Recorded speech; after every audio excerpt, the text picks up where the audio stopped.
Hello shining souls, मैं फिर से आप लोगों के लिए एक रियल लाइफ एक्सपीरियंस लेकर आई हूँ।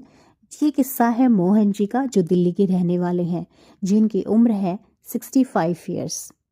क्या माँ बाप की ज़रूरत तब तक है जब तक हम पर डिपेंड है? जब हम सेल्फ इंडिपेंडेंट हो जाते हैं, हमारी एक नई दुनिया और एक नया संसार होता है, तो क्या हमें माँ बाप की ज़रूरत नहीं होती? चलो, ज़रूरत भी नहीं होती, क्या हमारी कोई जिम्मेदारी नहीं होती? इसी एक किस्से को लेकर एक छोटी सी स्टोरी आप लोगों के सामने है। आप लोग डिसाइड कीजिएगा ये कैसी है, क्या है। And thank you very much. आज का दिन बहुत ही खूबसूरत था। जाड़े की गुनगुनाती हुई धूप हमारे कमरे के अंदर झांक रही थी। बस मैं उसी धूप में बैठा हुआ गरम चाय की चुस्की का स्वाद ले रहा था। तभी तमतमाती और हड़बड़ाती हुई माँ कमरे के अंदर एंटर करती है और कहती है, वाह वाह लाट साहब, कैसे चिंता मुक्त बैठे हुए हो। तुम्हें जरा सी भी टेंशन है या नहीं है? तुम्हें पता है ना, तुम चौथी बार बाप बने हो। मैंने हंसकर कहा कि हाँ माँ, ये तो बहुत खुशी की बात है कि मैं चौथी बार पिता बना हूँ। हाँ, पर बेटी का पिता। ना जाने मैंने तो क्या क्या ना किया।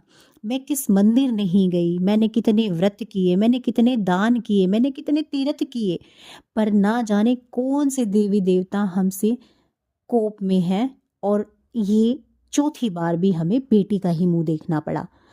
हे भगवान, ना जाने मेरे बेटे का वंश आगे। बस इतना बोलते ही मैंने गुस्से में माँ से कहा कि बस माँ, आप इससे आगे कुछ नहीं बोलेंगी। मैंने माँ से कहा कि माँ, बार बार में ये ताने मुझे मत दिया करो। भगवान ने मुझे बेटी दी है, मैं अपनी बेटियों के साथ बहुत खुश हूँ। माँ मुंह सिकोड़ती हुई और मन में दबे होठों से दुबदुबाती हुई कुछ कहती हुई निकल जाती थी। बस कोमल एक विश्वास भरी नज़रों से मेरी तरफ देखती थी और वो हल्की सी मुस्कुराहट के साथ हंस देती थी। और तभी मैं अपनी बेटी के पास गया और मैंने अपनी बेटी को खिलाना शुरू कर दिया। ये सब देखकर कोमल को बहुत खुशी होती थी कि मैं उसके लिए स्टैंड ले रहा हूँ, अपने बच्चों के लिए स्टैंड ले रहा हूँ। मैं इतनी अच्छी जगह काम नहीं करता था, मेरी सैलरी बहुत कम थी। उसके बावजूद भी मैं अपनी बेटियों को अच्छे स्कूल में पढ़ाता था, प्राइवेट स्कूल में पढ़ाता था, अच्छी जगह ट्यूशन था उनका। अपनी बेटियों को मैंने कभी किसी चीज़ की कोई कमी नहीं होने दी, और 5वीं बार मैंने कभी कोशिश नहीं की, क्योंकि अब कोमल भी काफ़ी हद तक बहुत ज़्यादा कमज़ोर हो चुकी थी शारीरिक रूप से। बस हम दोनों ने सोच लिया था कि अब हमारी बेटी ही हमारा बेटा है, हमारी बेटियां बेटों से कम नहीं हैं। यही सोचकर हम अपने जीवन को जीने लगे थे। और मेरी बेटियां मुझे इतना स्नेह करती थी, बहुत ज़्यादा। कई बार तो सिमी ये कह उठती कि पापा, आपको और मम्मी को मैं हमेशा अपने पास रखूंगी, कभी अपने आप से अलग नहीं करूंगी। तभी वासुकी लड़ने लगती, नहीं नहीं, मैं सबसे छोटी हूँ, तो मम्मी और पापा को तो मैं ही अपने साथ रखूंगी। तुम दोनों अपनी अपनी शादी करके अपने घर चली जाना। बस उन चारों के बीच झगड़ा शुरू हो जाता। राखी कहती कि मैं अपने मम्मी पापा की देखभाल करूंगी, तो कभी नेहा कहती। उन चारों के बीच घमासान युद्ध हो जाता। ये देखकर मैं और कोमल मंद मंद मुस्काते और खुश होते, और मैं कोमल को अपनी तरफ खींचकर कहता कि देखो, हम दोनों कितने भाग्यशाली हैं। हमारी बेटियां हमें अपने पास रखने के लिए लड़ रही हैं, और बेटा, इसी जगह बेटा होता तो शायद किसी वृद्धाश्रम में हमें डाल देता। ये देखकर हमें बहुत खुशी होती थी। हम दोनों उन चारों को लेकर बहुत ज़्यादा खुश थे, और हमेशा अपने मन में यही सोचते थे कि जो हमारी बेटियां बनना चाहती हैं, हम अपनी बेटियों को वही बनाएंगे। एक दिन मैंने सिम्मी से पूछ लिया, सिम्मी इधर आओ, मुझे ये बताओ कि तुम क्या करना चाहती हो अपनी ज़िंदगी में। सिम्मी ने मुस्कुराते हुए कहा, पापा, मुझसे ना किसी की नौकरी नहीं होगी, सीधी सिंपल सी बात है, मैं करूँगी अपना बिजनेस, और मुझे शादी वादी भी नहीं करनी। मैं आप लोगों के साथ रहूँगी और आप लोगों के पास रहूँगी हमेशा। मुझे ये सुनकर बहुत फ़क्र होता, बहुत खुशी होती। तभी मैंने राखी से भी पूछा। राखी ने भी बोला कि नौकरी मुझसे नहीं होगी पापा, मुझे भी अपना बिजनेस करना है, एमबीए करके मुझे सेटल होना है। मैंने सोच लिया था अपनी बेटियों के सपनों को पूरा करना है। जैसे जैसे वो धीरे धीरे बड़ी होती चली गई थोड़ी थोड़ी, एक दिन माँ काफ़ी हद तक बीमार हो चुकी थी। वो मेरे पास आई और मुझसे कहने लगी, बेटा अगर एक बेटा भी हो जाता ना तो हमारे घर का वंश चल पड़ता, और कुछ नहीं। और वहाँ दूसरी तरफ अपनी माँ को लेकर यानी कोमल को लेकर मेरी तीनों चारों बेटियाँ झगड़ रही थी कि नहीं, माँ मेरे साथ रहेगी, मैं माँ के पास रहूँगी, मुझे शादी नहीं करनी, मुझे अपने माँ बाप के पास रहना है, उनकी सेवा करनी है। मैं माँ की तरफ देखता और मैं कहता कि माँ देखो, ये हैं मेरे बेटे। तब माँ भी बहुत गहरी सांस ले दी और कहा माँ ने आखिरी बार, बेटा ये तो वक्त ही बताएगा कि कब किसके साथ क्या होगा, वक्त बदलते देर नहीं लगती। बस शायद वो मेरी लड़कियों के ऊपर आखिरी टोन था मेरी माँ का। कुछ समय के बाद माँ बीमार रहने लगी और माँ चल बसी। सिमी का अच्छा खासा बिजनेस हो गया। वो एक कॉस्मेटिक का बिजनेस अच्छे से रन कर रही थी। दूसरी तरफ राखी ने भी अपना बिजनेस अपनी बहन के साथ ही करना शुरू कर दिया था। वो काफ़ी अच्छा बिजनेस कर रही थी, दोनों की दोनों काफ़ी अच्छा बिजनेस कर रही थी दोनों। अब मैंने सोचा कि अब ये काफ़ी बड़ी हो गई हैं तो इनकी शादी करनी चाहिए। सिम्मी की शादी मैंने बहुत अच्छी जगह करवा दी, बहुत अच्छा परिवार था। राखी को एक लड़का पसंद था तो राखी ने अपनी लव मैरिज कर ली। नेहा एक एमएनसी कंपनी में जॉब करती थी और वासुकी अभी छोटी थी, तो अभी वासुकी पढ़ ही रही थी। अचानक से कोमल बीमार रहने लगी। उसकी बीमारी की हालत इस हद तक बढ़ गई, अब कोमल से घर का काम नहीं होता था। मैंने अपनी तीनों चारों बेटियों से कहा कि बेटा देखो, अब तुम्हारी माँ की तबीयत खराब रहने लगी है तो घर का काम भी तुम लोगों को संभालना होगा।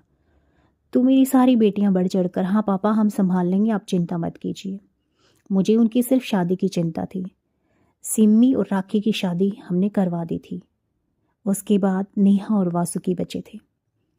धीरे धीरे बहुत ज़्यादा तबीयत खराब रहने लगी कोमल की, और डॉक्टर ने भी जवाब दे दिया था कि अब कोमल नहीं बचेगी। मुझे अपनी पत्नी से बड़ा स्नेह था।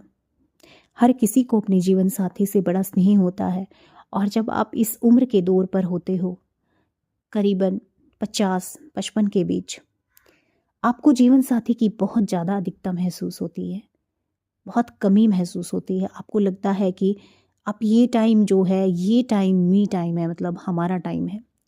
उसी वक्त कोमल बीमार हो गई काफ़ी हद तक, और एक टाइम ऐसा आया कि कोमल चल बसी। अब मुझ पर अपनी दोनों बेटियों की जिम्मेदारी थी। मैंने दोनों बेटियों को बहुत बखूबी पढ़ाया और उनकी शादी करा दी। मुझसे एक गलती हो गई कि वासुकी जिस लड़के को पसंद करती थी, मैंने ज़्यादा छानबीन नहीं की क्योंकि मैं अकेला रह गया था।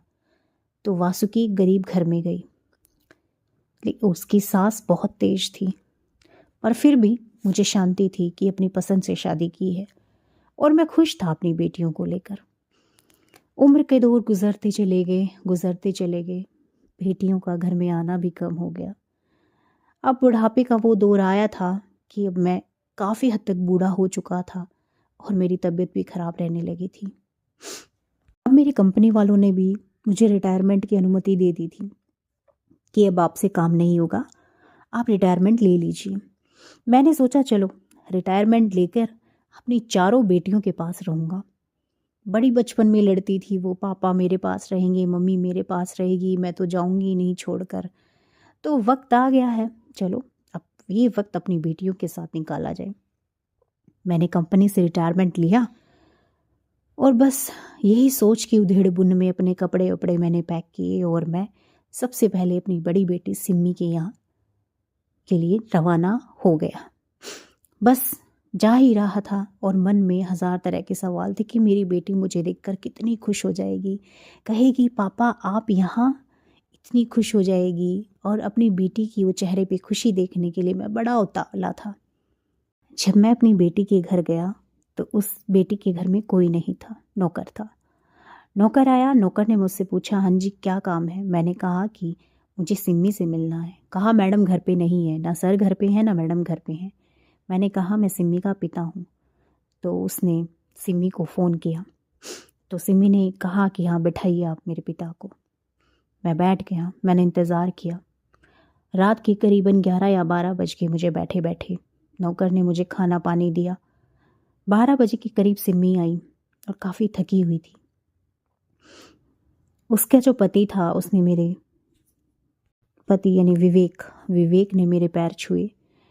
विवेक पैर छू के बोला, Simmi I am so tired.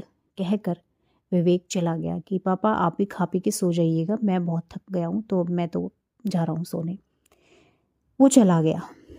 बेटी ने कहा, बेटी 2 मिनट के लिए मेरे पास बैठी और कहा कि पापा आपका यहाँ आना कैसे हुआ? मैंने कुछ नहीं बोला, मैं बड़ा सकुचा सा गया। बोलने की कुछ हिम्मत नहीं बची थी मेरे अंदर। कहा कुछ नहीं बेटा, तेरे से मिलने का बड़ा मन कर रहा था इसलिए आया। उसने कहा ठीक किया पापा, आप आज रात यहाँ रुको, कल चले जाना आप। तो जाने के लिए बोला ही नहीं, पर बेटी ने पहले ही बता दिया कि आप चले जाना। सुबह सिम्मी उठी और कहा कि पापा देखो मेरे पास बिल्कुल भी टाइम नहीं रहता कि मैं आपको टाइम दे पाऊँ, तो आपको जितने दिन यहाँ रुकना है आप रुक लीजिए, और मैं टाइम नहीं दे पाऊँगी, मुझे एक मीटिंग के लिए जाना है 3-4 दिन के लिए आउट ऑफ इंडिया, तो आप देख लीजिएगा अपना जो भी हो, और सॉरी मैं आपको टाइम नहीं दे पाऊँगी। ये कहकर सिमी और विवेक वहाँ से निकल गए। मुझे लगा इस घर में रहकर मैं क्या करूँगा, अकेला दीवारों से बात करूँगा। ठीक है, ये कहकर मैं भी वहाँ से निकल लिया। फिर सोचा राखी के पास चलता हूँ, मेरी बेटी बड़ी खुश होगी मुझे देखकर।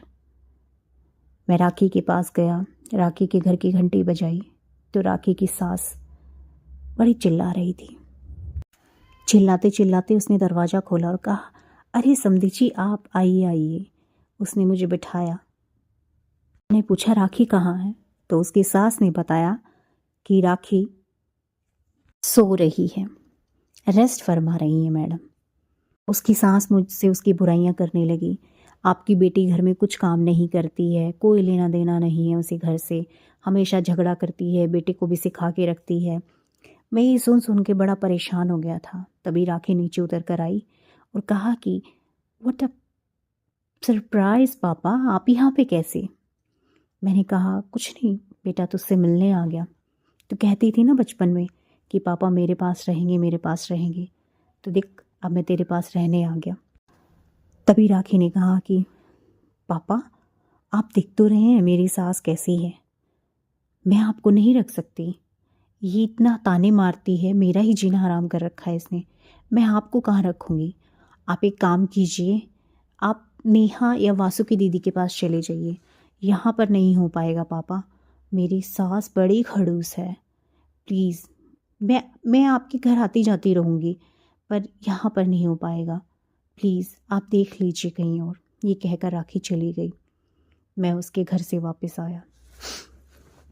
अब नेहा और वासुकी के घर जाने पर मेरे कदम डगमगा रहे थे, लेकिन फिर भी नेहा के घर मैं नहीं जा सकता था, क्योंकि शादी से पहले नेहा की शादी के बाद नेहा और उसके हस्बैंड में कुछ दिक्कतें शुरू हो गई थी, तो हमने नेहा की साइड ली थी। तो उसकी सास ससुर के लिए तो वैसे भी हम बहुत बुरे बन चुके थे। वो अपने घर में सही थी, इसलिए मैं नहीं जाना चाहता था नेहा के घर। फिर मैं गया वासुकी के घर। उसका काम थोड़ा सा सही नहीं था। सास चिल्ला रही थी, गालियाँ दे रही थी। मैं वहाँ पर गया तो सास ने, बेटी ने पानी दिया, सास ने पीछे से गालियाँ दी। पहले ही घर में खाने को इतना टोटा है, ऊपर से ऐसे ऐसे लोग और आ जाते हैं, पता नहीं अपने घर का खर्च मैं कैसे पूरा करूँगी, ये है वो है, पता नहीं क्या क्या बोले जा रही थी। तभी वासुकी ने कहा कि पिताजी आप पानी पीजिए, आप चाय पीजिए, उसके बाद आप यहाँ से चले जाइए। मैं आपको ज़्यादा टाइम यहाँ नहीं रोक सकती, आप देख रहे हैं मेरे घर की हालत, तो पापा आप चाय पीजिए और प्लीज़ यहाँ से चले जाइए। जब तक मैं वहाँ रहा उसकी सास का वही बोलना और चिल्लाना शुरू रहा। मैंने सोचा कि काहे की चाय, निकल ही पड़ते हैं। मैंने पानी पिया और बेटी के सर पे हाथ रखा और कहा, सदा खुश रहो। घर से निकलते ही मुझे वही बचपन की यादें आने लगी, जब मेरी बेटियां एक बाँह पकड़कर कभी दूसरी बाँह पकड़ लेती और कहती कि हम पापा को छोड़कर कभी नहीं जाएंगे, हम हमेशा पापा के साथ रहेंगे। और माँ का वो चिल्लाना कि मेरा वंश आगे कैसे बढ़ेगा। सब बातें मेरे सामने घूमी जा रही थी और मैं रोड पर चले जा रहा था, बिल्कुल अकेला और निसहाय महसूस कर रहा था। कोमल भी नहीं थी, नौकरी भी नहीं थी, घर भी नहीं था। बड़ा ही गंभीर अवस्था में था। टेंशन के मारे शायद मुझे चक्कर आ गई और मैं रोड पर ही बेहोश होकर गिर गया। तभी 2-3 लड़कों ने मुझे उठाया और मुझे डॉक्टर के पास ले गए। मैं काफ़ी देर में होश में आया और उन लड़कों ने कहा कि अंकल आपके घर का पता दे दीजिए, आपका कोई रिश्तेदार हो बता दीजिए, हम उसे बुला देंगे। मैं थोड़ी देर सोचता रहा और सोचने के बाद मैंने उन लड़कों से कहा कि मैं अकेला हूँ इस दुनिया में, मेरा कोई नहीं है, ना कोई रिश्तेदार, ना कोई अपना। बेटा बस इतना कर दो, मुझे किसी वृद्ध आश्रम तक पहुंचा दो, मुझे किसी वृद्ध आश्रम तक पहुंचा दो।